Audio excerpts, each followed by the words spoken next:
नमस्कार, मी स्मिता. हा व्हिडिओ असणार आहे शॉप ॲक्ट लायसन्स कसं काढतात यावरती. तर शॉप ॲक्ट लायसन्स हे सगळ्यांनाच लागतं ज्याचं दुकान आहे. तर ते कसं काढतात, आपण स्वतःसुद्धा काढू शकतो. तर आपले सरकार ह्या साईटवरून सगळे शॉप ॲक्ट लायसन्स निघतात. पण Mumbai suburban east, Mumbai suburban west ह्या साईटचे आपले सरकारवरती निघत नाही. त्यासाठी mcgm.government.in ही वेगळी साईट आहे. ह्या साईटची लिंक मी व्हिडिओच्या डिस्क्रिप्शनमध्ये देईलच. ह्या साईटवरून हे सगळे पूर्ण शॉप ॲक्टचे लायसन्स आहेत ते निघतात आणि फ्री ऑफ कॉस्ट निघतात. ह्याच्यामध्ये काहीही फीस द्यावी लागत नाही आणि ते लायसन्स तुमच्या मेलवरती येतं. जसं तुम्ही फॉर्म सबमिट करता तसं लगेच तुमच्या मेलवरती ते लायसन्स तुम्हाला भेटून जातं. एका मिनिटात लगेच तुम्ही फॉर्म सबमिट केल्या तुम्हाला ते लगेच भेटून जातं. तर याची पूर्ण प्रोसेस आपण पाहणार आहोत. खूप सोपी आहे. डॉक्युमेंट्ससुद्धा काही जास्त लागत नाहीत. तर या ठिकाणी फॉर बिझनेसेस म्हणून आहे, तिथे क्लिक केल्यानंतर शॉप अँड एस्टॅब्लिशमेंट आहे, त्या ठिकाणी तुम्हाला क्लिक करायचं आहे. शॉप अँड एस्टॅब्लिशमेंटला जेव्हा तुम्ही क्लिक कराल या ठिकाणी तुम्हाला लिहून येईल application for registration of shop and establishment form A. जर तुमच्या दुकानामध्ये 10पेक्षा जास्त व्यक्ती कामाला असतील तर तुम्हाला फॉर्म एवरती अप्लाय करावा लागेल. 1 ते 10च्या आतमध्ये असतील किंवा 1 ते 9 असतील तर तुम्हाला फॉर्म एफवरती अप्लाय करायला लागेल.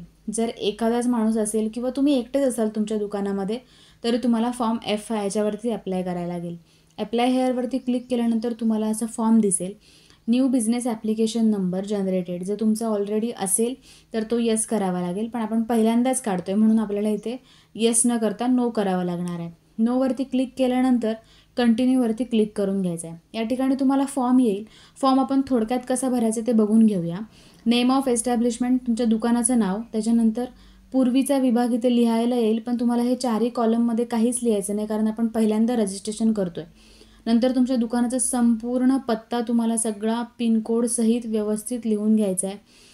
त्याच्यानंतर पिनकोड जेव्हा तुम्ही सिलेक्ट कराल त्यानंतर तुम्हाला ह्या ठिकाणी खाली तुमचा mobile number, email I D टाकून घ्यायचा आहे. इथे वॉर्ड सिलेक्ट करायला येईल, पण तुम्ही जेव्हा पिनकोड सिलेक्ट करणार तेव्हा तुम्हाला इथे वॉर्ड आपोआप शो होईल जो तुमचा वॉर्ड असेल. त्यानंतर date of commencement of business, तुम्ही व्यवसाय कधी सुरू केला त्याची दिनांक, कॅटेगरी म्हणजे तुमचं शॉप आहे की कमर्शियल आहे की हॉटेल आहे, रेस्टॉरंट आहे, जे काही आहे ते ह्या कॅटेगरीमधून तुम्हाला निवडून ह्या ठिकाणी सिलेक्ट करावं लागेल. पॅन नंबर ओनरचा द्यावा लागेल. जो प्रॉपरेटर आहे, ज्याचं दुकान आहे त्याचा पॅन कार्ड नंबर या ठिकाणी द्यायचा आहे. त्यानंतर तुमचं प्रायव्हेट आहे की पब्लिक आहे ते तुम्हाला क्लिक करून घ्यायचं आहे. त्यानंतर किती लोक कामाला असतील, तर पुरुष किती आहे, स्त्री किती आहे, मग एकूण त्यांची संख्या इथे येईल. त्यानंतर मालकीचा प्रकार, प्रॉपरेटर आहे की पार्टनर आहे की प्रायव्हेट लिमिटेड आहे, ते तुम्हाला जे आहे ते ह्या ठिकाणी लिहून घ्यायचं आहे. किती मालक आहेत तर त्यांचं 1 आहेत की 2 आहेत ते सुद्धा लिहून घ्यायचं. जर मॅनेजर असेल तर मॅनेजरचं नाव आणि मॅनेजरचा पत्ता लिहून घ्यायचा आहे. आपण फॉर्म भरायला सुरुवात करूया. फॉर्म भरताना तुम्हाला सगळी डिटेल व्यवस्थित समजेल. या ठिकाणी तुम्हाला तुमच्या शॉपचं जे नाव आहे, जे काही असेल ते तुम्हाला या ठिकाणी टाकून घ्यायचं आहे. त्यानंतर या ठिकाणी प्रिव्हियस रजिस्ट्रेशन नंबर दिलं आहे. ज्यांचं ऑलरेडी असतं शॉप अँड एस्टॅब्लिशमेंटचं सर्टिफिकेट त्यांनाही माहिती भरायची आहे. जे पहिल्यांदा करतात त्यांच्यासाठी ही कोणतीच माहिती मॅन्डेटरी नाही आहे. सगळ्यात खाली आपल्याला या ठिकाणी येतं आहे तुमची प्रॉपर्टी, जी तुमची ज्या ठिकाणी तुमचं शॉप आहे ती BMC असेस्ड आहे का, की म्हणजे इनलिगल आहे की लीगल आहे, त्यासाठी हा ऑप्शन आहे. तर सगळ्या येसच असतात. जर नो असेल तर त्याचं रिझन तुम्हाला लिहावं लागतं की अजून का नाही आहे. तर तुमची जो बिझनेस आहे त्याचं तुमचं जो शॉप आहे त्या शॉपच्या ॲड्रेसप्रमाणे तुम्हाला या ठिकाणी व्यवस्थित ती लोकेशन सिलेक्ट करून घ्यायची. तर या ठिकाणी आपण यस करणार आहोत. जर नो केलं तर या ठिकाणी आपण नोवरती क्लिक करून बघूया. जर नो केलं तर या ठिकाणी please mention the reason why it is still unassessed, म्हणजे ही प्रॉपर्टी अजूनसुद्धा BMCकडून असेस्ड केलेली का नाही आहे असं या ठिकाणी रिझन द्यावं लागतं. सो आपण यस केलं आहे. Click here to locate it on the my BMC ID. ह्याच्यावरती आपण क्लिक करणार तेव्हा काय होतं, this will help BMC team to provide faster and better service. म्हणजे आपल्याला लवकर रजिस्ट्रेशन नंबर हे करायला त्यांना प्रोव्हाइड करायला इझी पडतं. त्याच्यावरती तुम्ही जेव्हा क्लिक करणार या ठिकाणी तुम्हाला सर्च दिसेल. सर्चमध्ये तुम्हाला तुमच्या बिल्डिंगचं नाव टाकून घ्यायचं आहे. डायरेक्ट बिल्डिंग नसेल, एरिया असेल, एरियाचं नाव टाकून घ्यायचं आहे. या ठिकाणी तुम्हाला व्यवस्थित तो ऑप्शन तुमच्या बिल्डिंगचा जो आहे तिथे क्लिक करून घ्यायचं आहे. तुम्हाला इथे ग्रीन कलरचा बॉक्स दिसतो आहे, ती तुमची बिल्डिंगचा मॅप आहे. तर तुम्हाला या ठिकाणी त्याच्यावरती क्लिक करण्या अगोदर या ठिकाणी 4 ॲरो दिसत आहेत वरती, प्लस मायनसच्या खाली जे 3 ॲरो आहेत. तर तुम्हाला जो ॲरो दिसतोय सरळवाला इथे, ह्या ॲरोवरती तुम्हाला क्लिक करायचं आहे आधी. ह्या ॲरोवरती क्लिक करून घ्यायचं आहे आणि नंतर तुमच्या बिल्डिंगची लोकेशन जी आता ग्रीनमध्ये दाखवत होती त्या ठिकाणी तुम्हाला क्लिक करायचं आहे. त्या तुमचा BMC ID नंबर तुमच्या बिल्डिंगचा इथे आपोआप येऊन जाईल.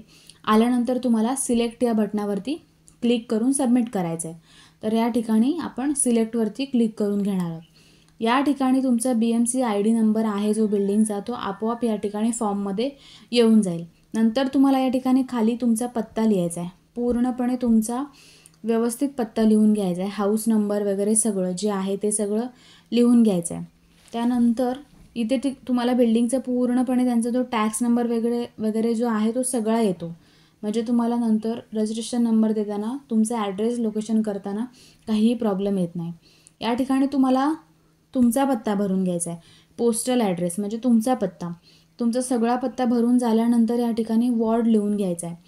टी वॉर्ड, जर तुम्ही कोणत्या वॉर्डमध्ये मोडता, पिनकोड टाकल्यानंतर तुमचा वॉर्ड आपोआप तुम्ही सिलेक्ट करू शकता. इथे तुमचा व्यवसाय कधी सुरू झाला आहे, date of commencement of business, त्याची तारीख टाकून घ्यायची आहे. त्याच्यानंतर खाली लिहिलेलं आहे कॅटेगरी ऑफ इस्टॅब्लिशमेंट, म्हणजेच तुमचा जो शॉप आहे तो कशामध्ये मोडतो. शॉप आहे एक्झॅक्टली, की हॉटेल आहे, की थिएटर आहे, जे पण काही असेल ते. तर तुम्ही या ठिकाणी तुमचे date of commencement of business टाकून घेतल्यानंतर कॅटेगरी सिलेक्ट करून घ्यायचे. जसं आपण मगाशी बघितलं, ते शॉप असेल, कमर्शियल असेल, हॉटेल रेस्टॉरंट असेल, किंवा थिएटर किंवा अम्युजमेंट पार्क वगैरे असेल. नेचर ऑफ बिझनेस सिलेक्ट करून घ्यायचं आहे. नेचर ऑफ बिझनेस सिलेक्ट करताना मात्र तुम्ही तुमचा जो शॉप ज्या प्रकारामध्ये मोडतो ते तुम्ही सगळे ऑप्शन वाचून घेऊ शकता. या ठिकाणी खूप सारे ऑप्शन दिलेले आहेत. प्रत्येकाचं इन डिटेल आहे, असं शॉर्टकटमध्ये काही नाही आहे. टॉयस असेल तर टॉय शॉप आहे, ग्लास शॉप आहे, वॉचेस अँड क्लॉक शॉप वेगळं आहे, ज्यूस सेंटर असेल किंवा दुपट्टा सेल आहे. त्याच्यानंतर pastry and cake shop, pan shop आहे. त्याच्यानंतर portable cabin, furniture and fiction, bakery, butyric, सगळ्या प्रकारचे या ठिकाणी दिलेले आहेत. तुम्ही सगळे ऑप्शन वाचून घ्या. पूर्ण जेवढे ऑप्शन दिलेत तेवढे सगळे वाचून घ्या. यामध्ये तुमचा शॉप कोणत्या प्रकारामध्ये मोडतो आहे ते तुम्ही ठरवायला तुम्हाला इझी पडेल. जर तुम्ही थोडकेच वाचले आणि ते सिलेक्ट करून टाकलं तर बाकीच्यामध्ये असू शकतं की खाली स्क्रोल केल्यानंतर तुम्हाला ते दिसू शकतं पर्टिक्युलर तुमच्या शॉपचं नाव आहे किंवा पर्टिक्युलर तुम्ही जे करताय त्याचं ऑप्शन आहे. म्हणून सगळे ऑप्शन व्यवस्थित वाचून घ्या आणि त्याच्यानंतर तुमचं शॉप ज्या प्रकारामध्ये मोडतं ते तुम्हाला या ठिकाणी सिलेक्ट करायचं आहे नेचर ऑफ बिझनेसमध्ये. तर ह्या ठिकाणी नेचर ऑफ बिझनेसमध्ये जे मोडतं त्या ठिकाणी आपण फूड अँड व्हेजिटेबल म्हणून क्लिक करून घेणार आहोत. त्यानंतर खाली लिहिलेलं आहे PAN number. PAN card number ओनरचा द्यायचा आहे, म्हणजे जो प्रॉपरेटरशिप आहे त्याचा तुम्हाला पॅन कार्ड नंबर द्यायचा आहे. त्याच्यानंतर त्याचा पॅन कार्ड इंडिव्हिज्युअल असणार आहे. तुमचा शॉपचा वगैरे पॅन कार्ड कधी असतो, जेव्हा तुमचं शॉप मोठ्या प्रमाणामध्ये असतं, मोठं असतं, तेव्हा तुमचं पॅन कार्ड शॉपचं सुद्धा असतं. तर या ठिकाणी पॅन नंबर हा ओनरचा असणार आहे, स्वतः जो ज्याचं शॉप आहे त्याचा. त्यानंतर खाली लिहिलेलं आहे वेदर एस्टॅब्लिशमेंट फॉल अंडर, म्हणजे पब्लिकमध्ये येतं की प्रायव्हेटमध्ये येतं. तर जे तुमचं येतं शॉप प्रायव्हेट असेल तर प्रायव्हेट, पब्लिक असेल तर पब्लिक. तर मोस्टली प्रायव्हेटच असतात. तर ह्या ठिकाणी आपण ते चूज करून घेऊया. खाली आल्यानंतर तुम्हाला एम्प्लॉईज लिहायचे, पुरुष किती आहेत, स्त्री किती आहेत कामाला. तर त्या ठिकाणी तुम्ही नंबर ऑफ फिमेल आणि मेल लिहिले की एकूण टोटल आपोआप येऊन जाईल. प्रॉपरेटर असाल तर प्रॉपरेटर सिलेक्ट करून घ्या. किती मालक आहेत, 1 असणार किंवा 2 असणार. तर जे आहेत त्यांचे नंबर टाकून घ्यायचे. एंटर नेमला क्लिक करायचं आहे तुम्हाला. या ठिकाणी वरती जिथे 1 टाकून घेतलं त्याच्या बाजूला एंटर नेम्सवरती क्लिक करायचं आहे. मग हे तुमचं टायटल वगैरे सगळं ओपन होईल आणि मग त्या प्रॉपरेटरचं पूर्ण नाव लिहून घ्यायचं आहे. आता इथे खाली आहे नेम ऑफ मॅनेजर. जर तुमच्या शॉपमध्ये कोणी मॅनेजर वगैरे असेल तर तो तुम्हाला टिक मार्क करून त्या मॅनेजरचं सुद्धा नाव पूर्ण लिहून घ्यायचं आहे आणि मॅनेजरचा पूर्ण पत्ता लिहून घ्यायचा आहे. तर या ठिकाणी आपण एंटर नेमला क्लिक नव्हतं केलं. एंटर नेमला क्लिक केल्यानंतर प्रॉपरेटरची पूर्ण माहिती भरून घ्यायची आहे. त्याचं नाव, त्याचा पूर्ण पत्ता, घरचा पत्ता. आपण वरती जो पत्ता लिहिलेला तो दुकानाचा पत्ता होता. ज्या ठिकाणी तुमचं दुकान असणार आहे त्या ठिकाणचा पत्ता. आणि इथे जो पत्ता लिहिणारा तो तुमच्या घरचा स्वतःचा जो पत्ता असतो, आपला राहता घरचा, तो पत्ता लिहायचा आहे. त्यानंतर त्याचा मोबाईल नंबर, आधार नंबर मॅन्डेटरी नाही आहे या ठिकाणी. तुम्हाला लिहायचं तर लिहू शकता. कंटिन्यूवरती क्लिक करून तुम्हाला त्याची सिग्नेचर, फोटो आणि आधार कार्ड ह्या 3 गोष्टी अपलोड करायच्या आहेत. तर 4था पॉईंट हा सुद्धा आहे प्रिव्हियस रजिस्ट्रेशन सर्टिफिकेट. जर तुम्ही हे रिन्यू करत असाल तर पहिल्यांदा जे सर्टिफिकेट असेल तुमचं त्याचंसुद्धा तुम्हाला या ठिकाणी कॉपी अटॅच करावं लागेल. तर हे सिग्नेचर, फोटो आणि आधार कार्ड BMP म्हणजे BMP फॉर्मॅटमध्ये अपलोड करायचं आहे. आपलं असतं JPG, JPEG आणि PDF, पण या ठिकाणी BMP फॉर्मॅट आहे. सो BMP फॉर्मॅटसाठी काय करायचं आहे, तुम्हाला गुगलवरती जायचं आहे. JPG कन्वर्ट टू BMP असं सुद्धा टाकलं तुम्ही तरी ह्या ठिकाणी येऊन जाईल तुम्हाला साईट. त्याच्यावरती तुम्ही क्लिक करून JPG फाईल आहेत त्या सगळ्या BMPमध्ये कन्वर्ट करू शकता आणि मग ती फाईल डाउनलोड करून ह्या ठिकाणी BMP फाईल अपलोड करायची आहे. तर या ठिकाणी सगळ्या फाईल अपलोड करून झालेल्या आहेत. तुम्ही त्या अपलोड केल्यानंतर एकदा बघूसुद्धा शकता. या ठिकाणी सेल्फ डिक्लेरेशन आहे. आय ॲग्रीला क्लिक करून तुम्ही अपलोडवरती जेव्हा क्लिक करणार तेव्हा तुम्हाला ह्या सगळ्या फाईल अशा दिसतील, रिम्यूव्ह आणि व्ह्यू. तेव्हा समजून जायचं की तुमच्या फाईल अपलोड झालेल्या आहेत. तुम्ही त्या व्ह्यू करून बघूसुद्धा शकता की तुमची जी फाईल अपलोड तुम्ही केलेली आहे ते बरोबर झालेली आहे का. समजा आपल्याला आधार कार्ड बघायचं आहे तर त्याच्यावरती व्ह्यूवरती क्लिक करायचा. खाली तुम्हाला पूर्णपणे तुमचं आधार कार्ड दिसून जाईल. तुम्हाला पुन्हा सेल्फ डिक्लेरेशनला आय ॲग्री करायचं आहे आणि कंटिन्यूवरती क्लिक करायचं आहे. अपलोडवरती क्लिक करून मग कंटिन्यूवरती क्लिक करायचं आहे. तर या ठिकाणी आपण अपलोड करून घेऊया. सगळ्या फाईल आहेत त्या आपल्या अपलोड झालेल्या आहेत. तुम्ही पुन्हा सेल्फ डिक्लेरेशन आहे ते आय ॲग्री करून कंटिन्यूवरती क्लिक करून घ्यायचं आहे. आता तुमचा पूर्ण जो फॉर्म आहे तो एकदा बघून घ्या तुम्ही. पूर्ण भरलेला आहे तो व्यवस्थित आहे का. काही माहिती एडिट करायची राहून गेली असेल तर ती तुम्ही आत्तासुद्धा बॅक येऊन करू शकता. आणि जर काही एडिट करायचं नसेल तर ह्या ठिकाणी जनरेट OTP म्हणून ऑप्शन आहे, त्याला तुम्ही क्लिक करायचं आहे. OTP सेंड सक्सेसफुली म्हणून लिहून येतं. ओके केल्यानंतर तुम्हाला तुमच्या मोबाईल नंबरवरती जो तुम्ही फॉर्ममध्ये आता मोबाईल नंबर फिल केला आहे त्यावर तुम्हाला OTP येईल. 1 ते 1.5 मिनिटाच्या आतमध्ये येऊन जातो.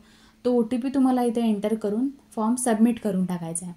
तर या ठिकाणी आपण OTP एंटर करून घेणार आहोत. सबमिटवरती क्लिक करायचं आहे. ह्या ठिकाणी इंटिमेशन नंबर आलेला आहे. तुम्हाला तुमच्या मेलवरती तुमचं जे शॉप अँड एस्टॅब्लिशमेंट ॲक्ट आहे ते सुद्धा तुम्हाला मेलवरती लगेच येऊन जातं. तर अशा प्रकारे शॉप अँड एस्टॅब्लिशमेंट ॲक्ट तुम्ही घरी बसून 10 मिनिटात बनवू शकता.